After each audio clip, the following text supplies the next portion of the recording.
Welcome to F major added second chord. It's a day late and I'm really sorry. It just slipped my mind. I'm sorry. Won't happen again. Hopefully.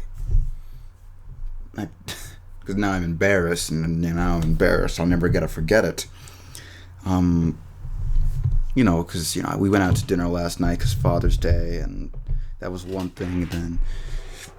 And then I had to call my grandfather because, Father's Day. And then American Ninja Warrior came on. You gotta understand, I don't watch a lot of television. Occasionally I watch 60s Batman on MeTV. I used to watch cooking channels, cooking competition shows. And by that, I mostly mean Chopped. And every 2 years, I watch the Olympics.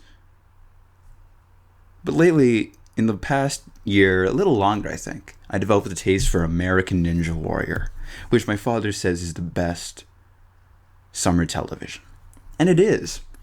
Because it's exciting and it's entertaining, but it doesn't challenge you. It doesn't ask you to sit down and reflect on the human condition.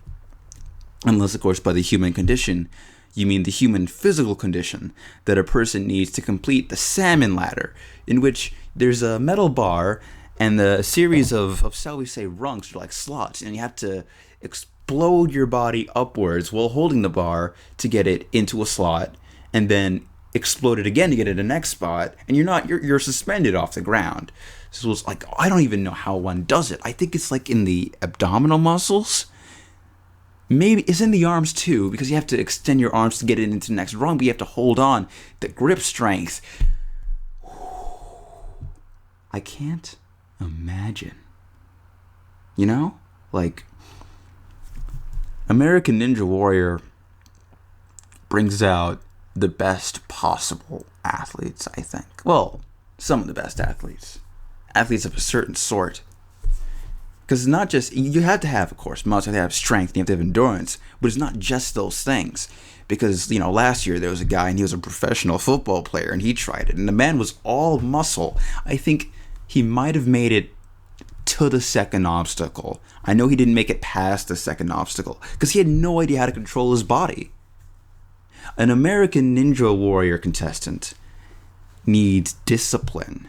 Like, you have to be able to discipline your body to be able to do ridiculous things like the salmon ladder.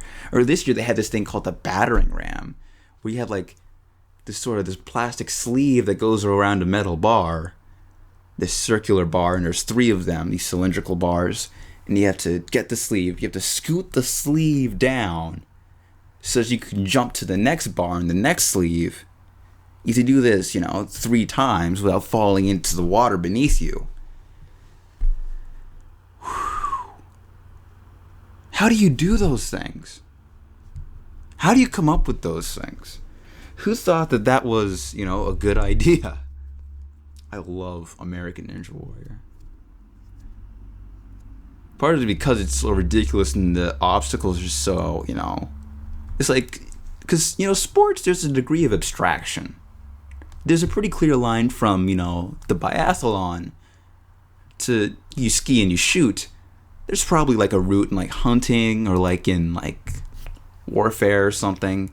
Football is more abstract, but it's recognizably, I'm told, an army marching down a field, meeting the enemy in, combat along lines, like they did in the old country. And then, of course, you have things like baseball, which is an abstraction of cricket. And cricket is not an abstraction of anything. American Ninja Warrior is on the baseball end of that spectrum. I can see how, if you were like an actual ninja, you might need to traverse some sort of balance beam to perform your ninja work or scale a 14-foot wall.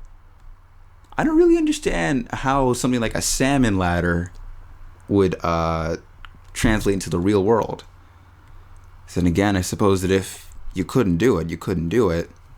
And if you could, it would be all the better for your ninja pursuits. It's neither here nor there, because I love American Ninja Warrior. I think I started in on it last year, in fact.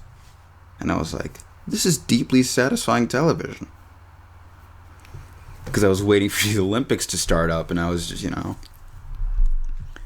there are these people with these stories. That's one of the things. It's reality television, so everyone has to have a story. There's one guy who's a ballet dancer, and he does it partially because obviously everyone loves the sport, and everyone aspires to be the first one to get to the top of Mount Midoriyama, which is the ultimate challenge, which I think has been done twice. And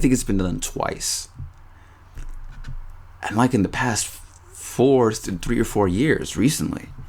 I don't know how long American Ninja Warrior's been going on, but I digress. He does the ballet, which, if you have to do the ballet, that requires an amazing amount of physical discipline. The two skills transfer fairly well, and it's like, this guy, he's the ballet ninja. And then, of course, you have, this guy, and he was in a motorcycle crash, and he rose out of, the injuries that crushed some other dream, and he became like the Phoenix Ninja. The announcers, the color commentators, I love them. Because, one, you have to have an outsized personality to be an American Ninja Warrior, because the entire thing is so ridiculous that you need to be ridiculous to keep up. And on the other hand, you have the announcers, and the announcers know exactly how impossible these challenges are. So when, an obstacle is surmounted, the announcers just lose their minds. And it's very infectious and also very funny because they're on it with the catchphrases and the playing into other people's weird personalities. One guy is the Island Ninja, and he does the sort of the hula when he starts off. Because he's the Island Ninja, he's cool, and he's dancing. And they compared his grip to like holding a pineapple, which is the most ridiculous thing, but damn if it's not infectious energy. The entire thing is so utterly ridiculous and utterly, I don't want to say divorced from reality, but it draws you in because it's not like anything else in the world.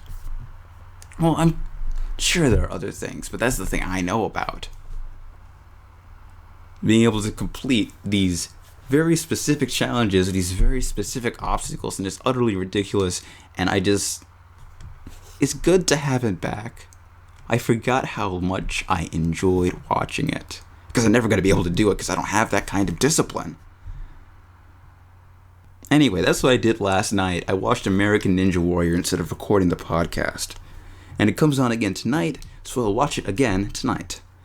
And we're all going to have a good time together. Me and however many other million people watch American Ninja Warrior, such that they keep renewing it year after year. Because someone else is watching this stuff. There has to be an audience. Because why on earth would they go through all this trouble if people didn't like it so dang much? Go out and watch American Ninja Warrior. If you have nothing better to do tonight. And you'll see how ridiculous and how much fun it is. It's good, stupid fun. Good for the summer. Of course, it's not really summer until I think the middle of this week. So when I speak to you again, on time, on Sunday, it'll be summer, and I'll see you then.